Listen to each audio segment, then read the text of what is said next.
Hello, YouTube. Someone recently stated that I should do a thing on what I have in my garage, and that I should commentate on my videos. Even though I don't do them very often, I think I might as well.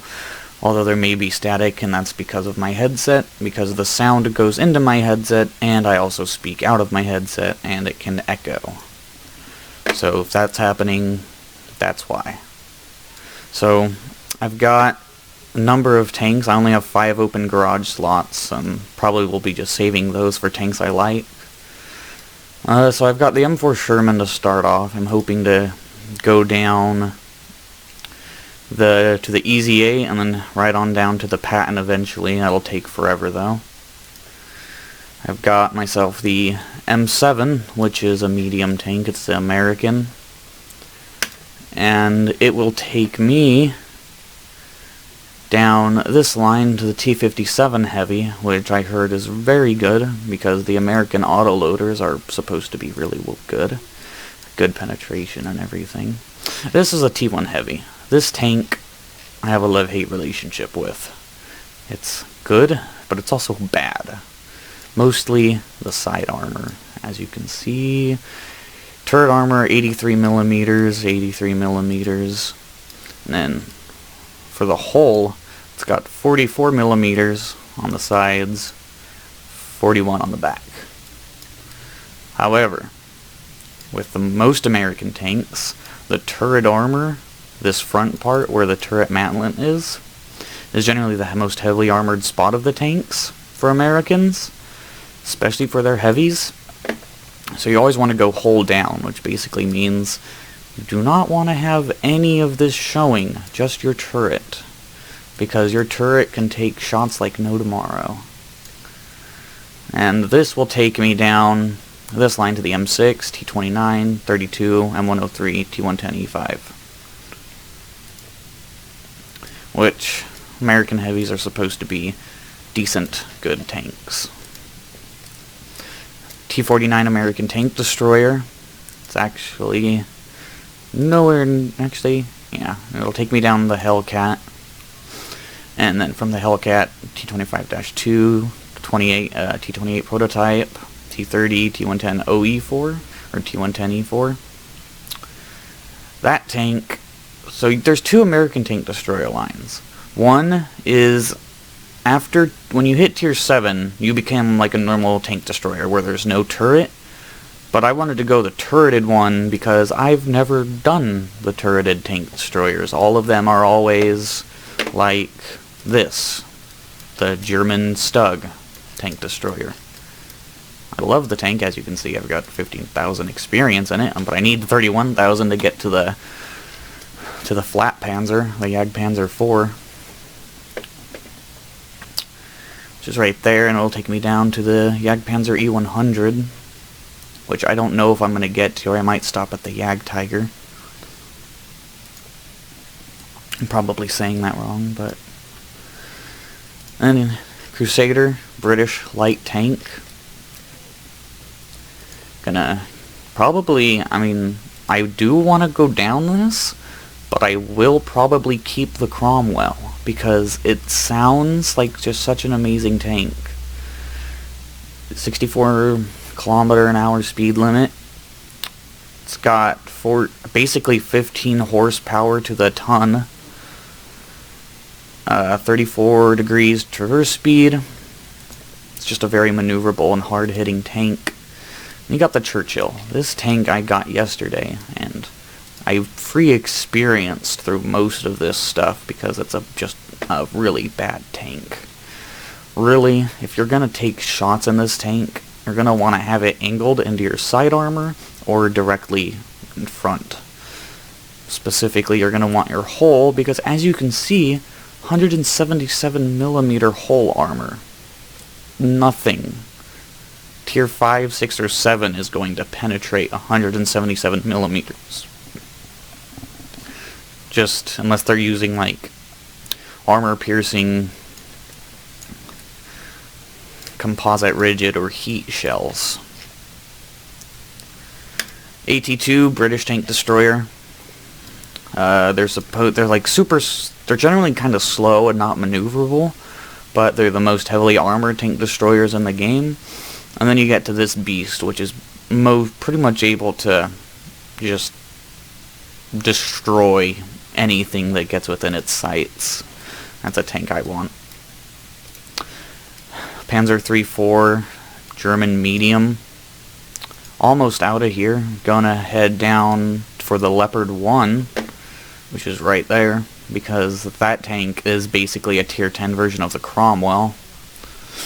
And the tanks that go up to it are generally fun.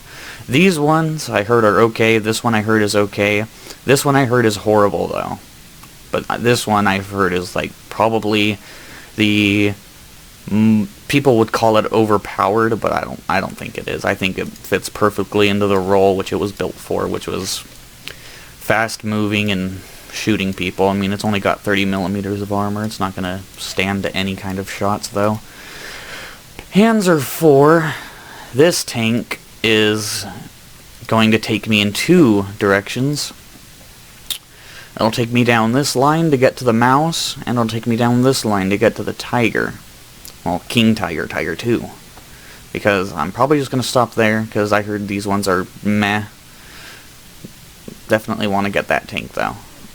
And then the Mouse is just amazing. AMX-12T, French light tank, easily my favorite tank that I've played so far. Auto-loading gun holds 6 bullets, 6 shells, whatever you want to call it. It will utterly destroy... I mean, let's see, I've destroyed a tier 10 tank destroyer with this thing with just 1.5 of my magazines. Why am I not? There we go. So, AMX-12T, AMX-1375, 1390, Lorraine 40T, and then the Bat Chatilian 25T. This tank, people call it overpowered, but you know, French tanks are made of paper mache, which is why they're so maneuverable. And BDRG-1B, I already have the ability to get it, the ARL-44, but don't have the money for it. Just head down this line to get the AMX-50B, because once again it's basically like this, except it's a heavy tank, so slightly more health, slightly more armor.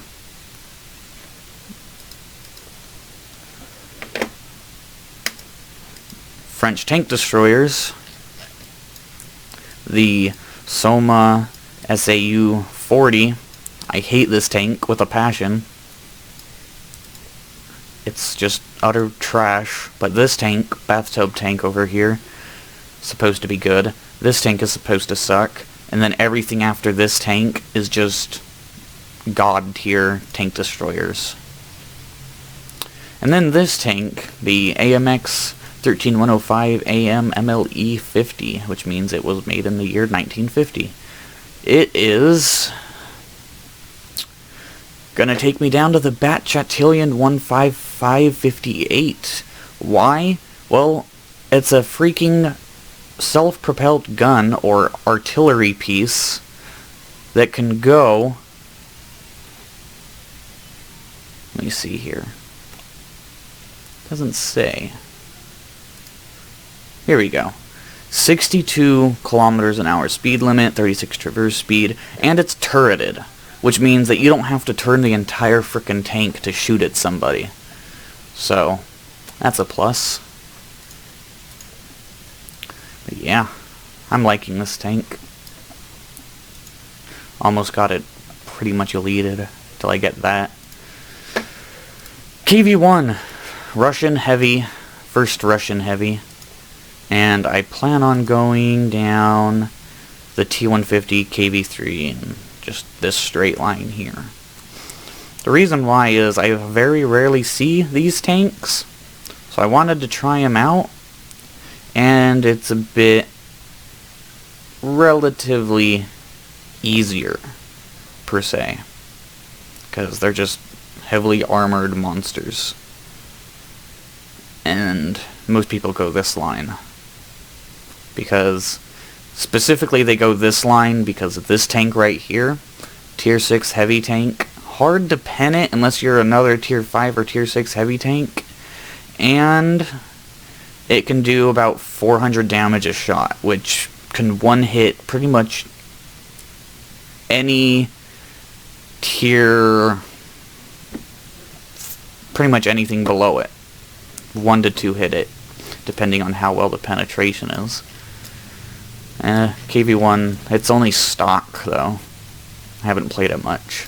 I've been focusing on this French tank, the Matilda, which I just upgraded to the Churchill yesterday, and the Type T-34, which is a Chinese medium. Russian tank destroyer, Su-85B. Kinda, it's okay. It's good. They get a lot better, especially at this tank. Mostly because they're relatively heavily armored and they hit hard. It's kind of the whole Russian thing. They're not fast, and they're hard to kill. Generally, the Russians are just the easier tanks to play. So if you're a newbie, it's probably would be a lot easier for you to get used to the Russian tanks than any of the other ones. Specifically, the French tanks are hard to get used to, and the American tanks are hard to get used to, because they both have a hugely different play style from the Russians and the Germans. And then you get to the Chinese, which most of their stuff is Lend-Lease from Americans, British, and Russian, and then they kind of start developing their own designs. My main reason is I want to get down to the 113, because from my understanding, there's less than 1,000 of these that people own. So less than 1,000 players out of everyone that plays World of Tanks own this tank. So that's why I want to head down this line, because it's rare, and I've played it on test servers, and I think it's beautiful. So, yeah. I like it. It's a fun game. Highly suggest playing it.